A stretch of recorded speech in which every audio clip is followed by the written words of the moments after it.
Activated, your window into an extraordinary world lived by many, yet celebrated by few. We showcase how to rally for persons with disabilities, taking you on a journey with valuable life lessons and intriguing personalities, leaving you ready for action. Activated takes us on a journey of taking lessons from persons with disabilities and how we must do things differently to unleash the contribution persons with disabilities can and must make to building a disability-inclusive Mzansi. In today's program, we meet university students with disabilities. We meet Dorothy Isabella Makura and chat to her about navigating varsity as a popular student, despite or perhaps because of her disability. We speak to Zak Claassen, representative from the Disability Support Services for Students with Disabilities. And we end our show with Sthembiso Thabethe and learn more of his dedication and what it takes to function equally in a mainstream environment.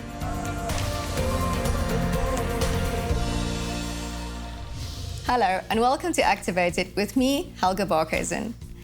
Universiteitsstudente leer om verantwoordelikheid vir hul eie lewens te neem. Hulle maak keuses wat hul sukses in die lewe en loopbane sal bepaal. In hierdie opsig moet universiteite bereid wees om met studente met baie verskillende agtergronde, ervarings, eerste tale, vermoëns en gestremdhede te werk. Tipies bied kampusse 'n gestremdheidsdienskantoor waarin studente kan gaan om spesiale hulp te verleen. Hierdie model probeer om individue met gestremdhede te help in 'n stelsel wat dalk nie aanvanklik vir hulle ontwerp is nie. Alhoewel nie alles aangepas hoef te word nie, kan dit dalk net 'n kursus of hulpbron in 'n ontoeganklike formaat omskep word. Now, let's get activated. In ons eerste insetsel ontmoet ons Dorothy Isabella Makura en ons gesels met haar oor haar ervarings van bekendheid vir haar ongelooflike YouTube-kanaal wat haar gewild gemaak het op en buite kampus. Isabella het deelgeneem aan kampusaktiwiteite wat studenteleierskap by die gestremde lesenaar insluit. Let's meet her.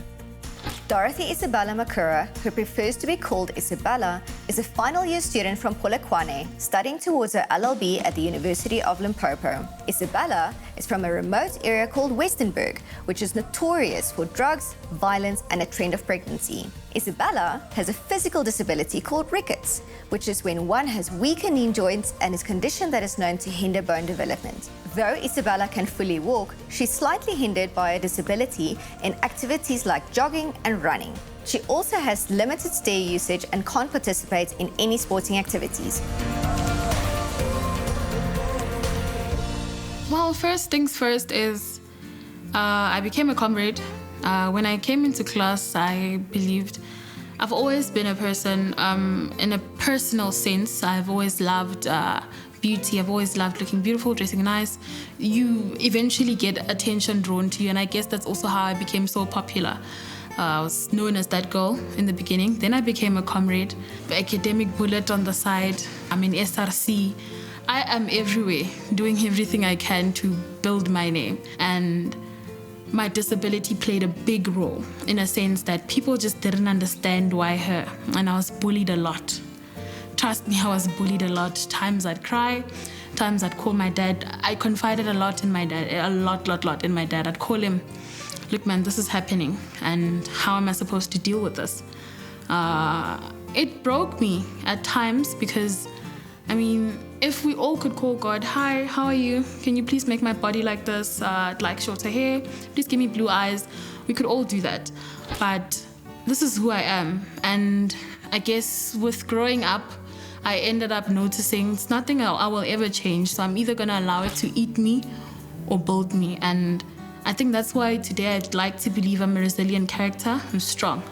I believe I'm a very strong black woman in a sense that mention it, it's okay. If it makes you feel happy to break down a person because of their disability, for me, it's okay. I think I've built my strength, and I think allowing it to build my character, I ended up becoming the disability chairperson in the SRC.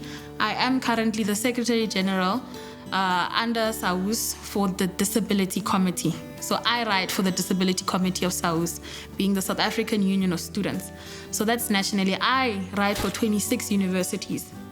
You can only imagine. And I got that portfolio in 2020 September, when I was still in the TSRC, and I still hold that portfolio. So I would have probably never gotten that portfolio if I wasn't comfortable in my skin, if I didn't speak for disabled people like I do.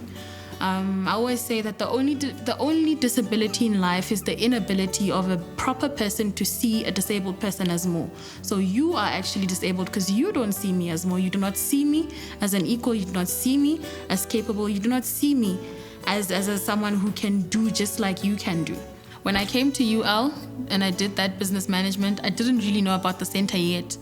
And then roughly much into it, that's when I found out about the center, and I think that's how I just became so much more empowered with everything else. But so far so good.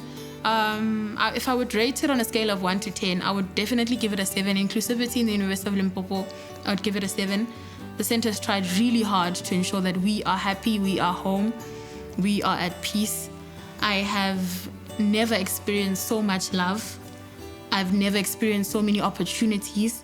Got my current job through the Disability Center.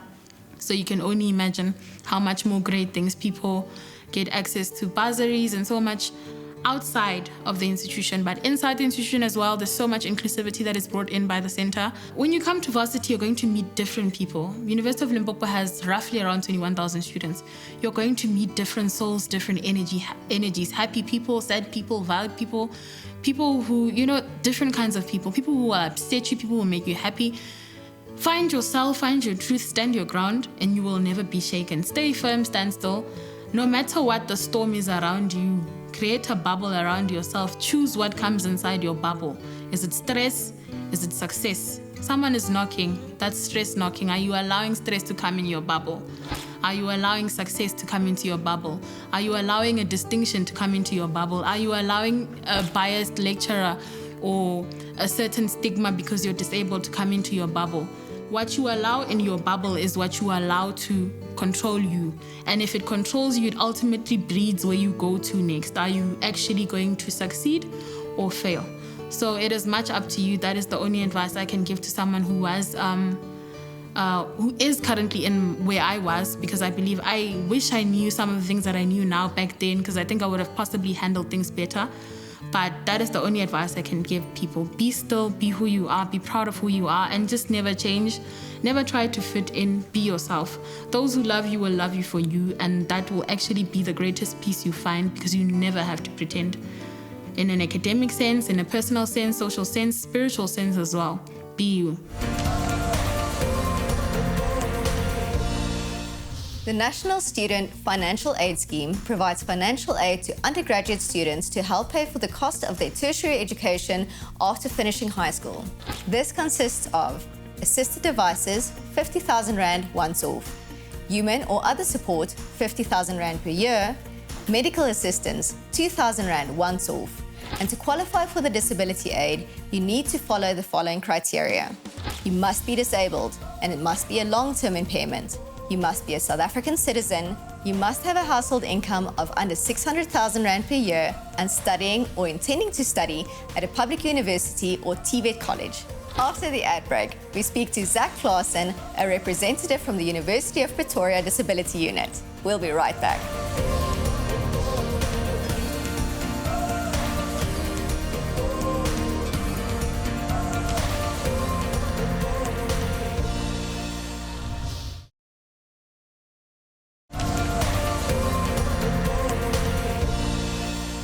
Welcome back.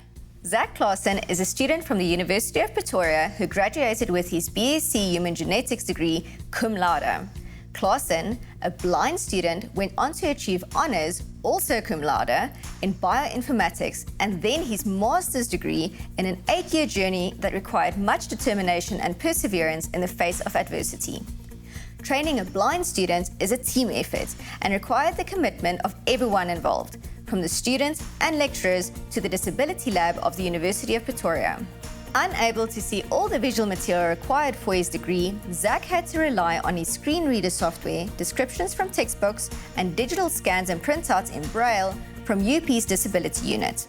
The library also played a role in Claassen's success by ensuring that his textbooks were ordered in electronic format to allow him to read it through his screen reader. Welcome, Zak. Hello. So we are both people with disabilities. If I had to go to a university and start there, I know that the university you've gone to, University of Pretoria, has a disability unit. What was there when you arrived? Actually, when I arrived, there was less than there is now. So there was a computer lab where people could write their papers electronically, or people could, they would get scribes who could write for you if you needed to do it verbally, for people who struggle with writing. Sure. So there was already some things in place, but at the time the location was just very small, and the budget wasn't too much, so it's definitely improved significantly. Can you expand on that? What has improved and what have you spearheaded to help the university help other students with the same type of disability as you have? What has improved is they've gotten a bigger venue. They have several separate rooms where people can sit and write separately in quiet with just like a single invigilator. And they've gotten a lot more technology. They've gotten, for example, you get a braille display that you can connect to a PC that actually shows what's in the screen. Well, it's just a single line, but it just shows it in braille. And Well, that's fantastic. yeah. I mean, that helps you out a lot. Yeah, so just in general, they've just gotten better equipment, I suppose, and a bit more staff. And in my case, well, I suppose since I was the first, at least there, to study what I did, we didn't really know how to approach it. But the system that seemed to work was getting tutors to go through the material with me, especially the visual things, and explain it to me so that I take notes that I can later go through just to remember all the stuff. So I guess that system is something that we started. Some people have financial support when they go to university. Would you mind expanding on that? What type of grants are available and what you know about the NSFAS? NSFAS does provide grants specifically for disabled students. They have a certain percentage, I can't remember exact percentage, I almost want to say 4%, but there's a certain percentage reserved specifically for disabled students. And so disabled students get an additional assistive devices grant on top of the regular grant, which allows them to buy something they need. It's a once-off, it's not a yearly thing, but you get it the first year. There are also other bursaries available. Unfortunately, none of the other ones I am aware of are full bursaries. There's, for example, Blind SA, the organization, they provide, I think it's only something like 7,000 Rand. So it's something that maybe can help you cover a shortfall. There's one called, is it Ian Fraser Memorial Bursary? They provide more, but still not a full. So they recommend, they'll give you this as a secondary bursary, but you still need a main primary bursary. Yes, absolutely. So, but for everybody out there, there's at least some form of help, right? Because we know in the disability community, there's not a lot of help for everyone. Moving along, you've had technological help, right, with studying.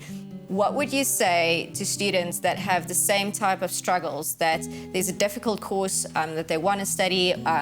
What is out there, and what would you suggest to them to go to university and study those courses that are really difficult, or that they can't study like any other student who don't need help? I mean, I guess the important thing is to figure out, is it literally physically impossible? Because, for example, I wouldn't be able to, I don't know, be a surgeon or so, I mean, but if it's not physically impossible, if it's just, it would just be more challenging, then then I would suggest, if people are really passionate about something that they want to do, to give it a shot. There are a lot of ways to work around. And the thing is, you don't necessarily know, and the people you deal with don't necessarily know immediately how it's going to work, but you figure it out as you go on. The disability unit does have a lot of experience with different students who study different things. So even if the lecturers you deal with have never really encountered a disabled student before, the disciplinary unit can provide some guidance, or, well, in my case, since I was the first one, apparently, well, yeah, you just figure it out as you go along. There has to be a first. Come on, there has to be Yeah. a first, because otherwise nothing changes. Yeah, so you see what works, try different things. In 30 seconds, quickly, what takeaway do you have for people out there that also struggle with disabilities, just as words of wisdom and some motivation? I would just say don't give up. I mean, even if things get challenging, even if it takes longer to complete, or if you have to do more, I mean, ultimately, it doesn't really matter. Like, no one's going to ask you, did you finish your degree in exactly the same time? Or, just keep going. The important thing is just to get the same qualifications. You just get there. It doesn't really matter how you do it or how you get there. Zak, thank you so much for your time today. Thank you. After the break, we meet Sthembiso Thabethe, who is the first deaf DUT IT Honours degree student who also supports ISIT deaf undergraduate students with deaf on deaf tutoring. Don't go anywhere.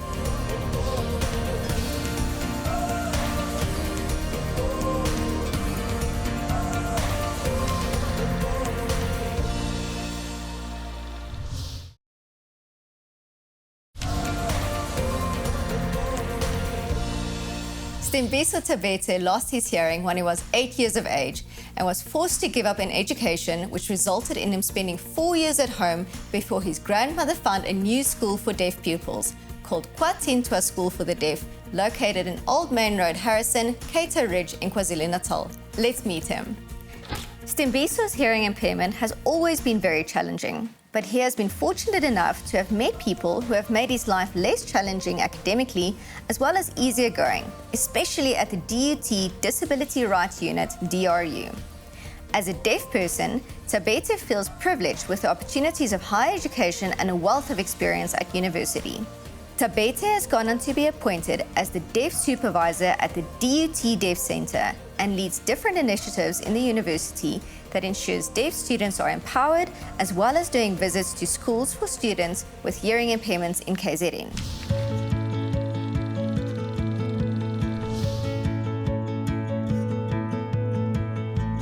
I think I'm very lucky that I came to DUT. Honestly, it was not my first option.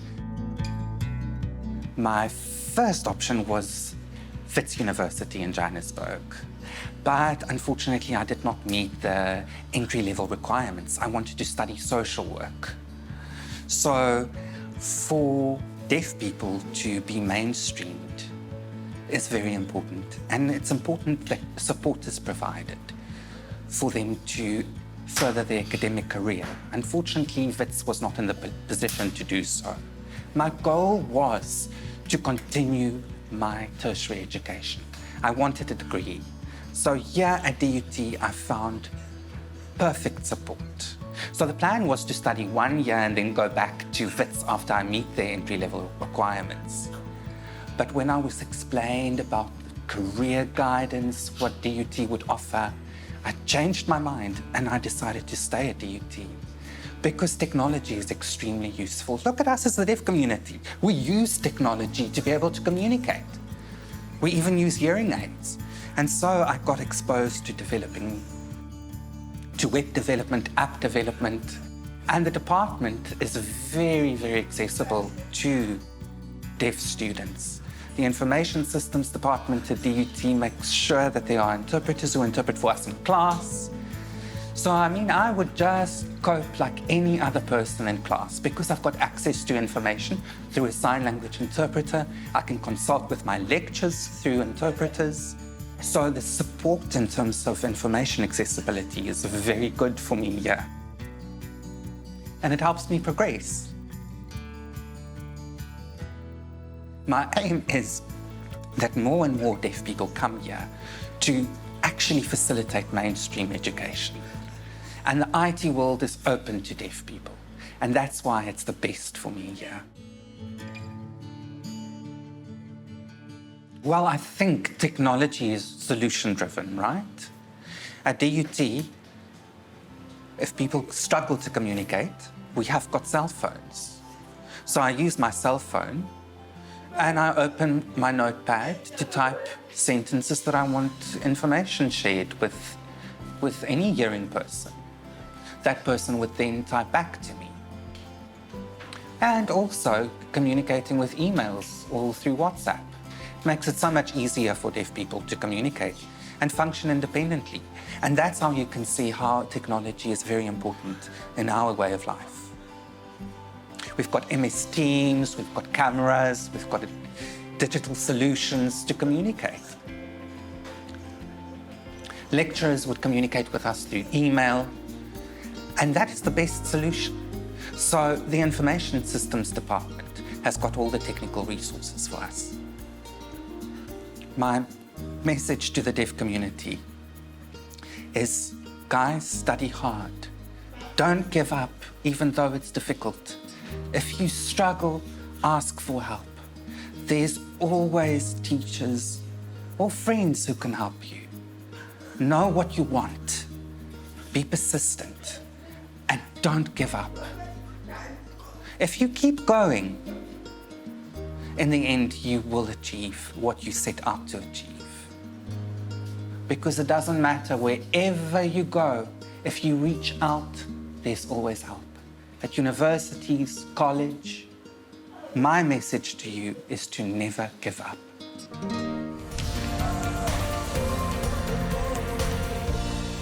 'n Werklik inklusiewe kampus neem 'n meer holistiese benadering en behoort verantwoordelikheid te neem om toegang en 'n verwelkomende omgewing vir enigiemand op kampus te skep.